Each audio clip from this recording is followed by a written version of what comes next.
তো আগের ব্লগে তোমরা দেখেছো বাথরুম কাণ্ড, তারপরে এগিয়ে টুক করে আমার সিটে বসলাম। আর আগেই তোমাদের বলেছি সেরমভাবে মুখে হাসি ছিল না, জোর করে হাসছিলাম, কারণ 2-3 দিন আগে আমার শরীর খুব খারাপ ছিল, প্লাস মুম্বাই ছেড়ে যাচ্ছি। বাট এই যে উইন্ডো সিট পেয়েছি, আর একটা মেয়ে ভিডিও বানাবে না আর হাসি ফুটবে না, এটা হতে পারে না। যতবারই আসি উইন্ডো সিটই পাই, কিন্তু মনে হয় নতুনই কিছু একটা পেয়েছি, মনে হয় যেন ফার্স্ট টাইম, এরকম একটা ব্যাপার।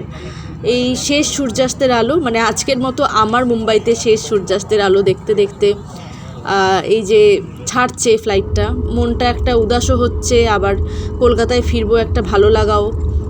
আর সূর্যাস্ত দেখছি, এই যে আস্তে আস্তে উঠে যাচ্ছে বিমান ওপরের দিকে, এইগুলো একটা আলাদা ভালো লাগা। দেখাটা তো ভালো মন্দ মিশিয়েই জীবন, তো সেরকম একবার খুশি হচ্ছিলাম, একবার দুঃখিত হচ্ছিলাম, সমস্ত মিলিয়েই আসছিলাম আর কি।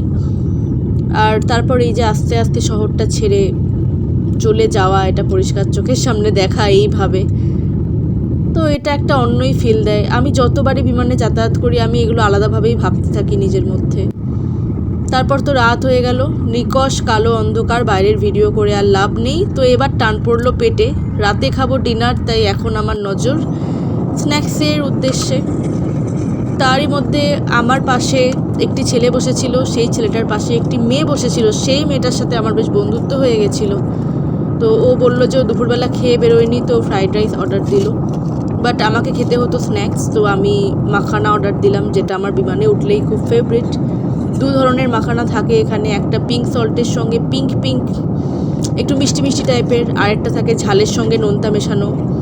এই যে, তো দুটোই ভালো খেতে, ভালো মতন গলাতকরণ করলাম এবং তারপর নেমে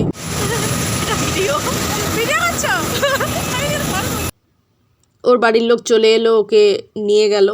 তারপর এবার আমার একার যাত্রী, ফাইনালি ক্যাব খুঁজলাম, খুঁজে উঠে পড়ে রাতের কলকাতা দেখতে দেখতে ফেরা ফাইনালি।